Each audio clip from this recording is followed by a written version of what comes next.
ভূপাতিত যুদ্ধবিমানের ক্রু সদস্যকে উদ্ধার করতে ইরানে প্রবেশ করেছে মার্কিন বিশেষ বাহিনী। শুক্রবার রাতে ইরানে প্রবেশ করে তারা দ্য টেলিগ্রাফের এক প্রতিবেদনে কথা জানানো হয়েছে।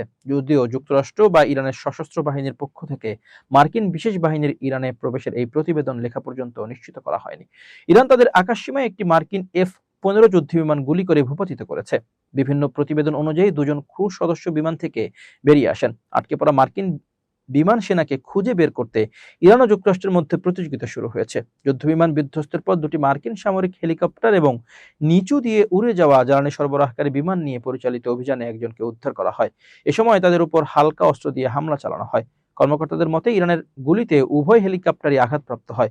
এর মধ্যে একটি ইরাকের আকাশসীমায় ফিরে যাওয়ার সময় ধোঁয়া ছাড়ছিল, যদিও শেষ পর্যন্ত তারা নিরাপদে অবতরণ করে। শুক্রবার রাত পর্যন্ত অপর মার্কিন বিমান সেনার অবস্থান অজানা ছিল। এদিকে ইরানের রাষ্ট্রীয় গণমাধ্যমে প্রচারিত ভিডিওতে দেখা যায় স্থানীয় মিলিশিয়ারা সেই বিমান সেনাকে খুঁজে বের করতে তল্লাশি চালাচ্ছে। এমনকি তাকে আটক করার জন্য $60,000 পুরস্কারও ঘোষণা করা হয়।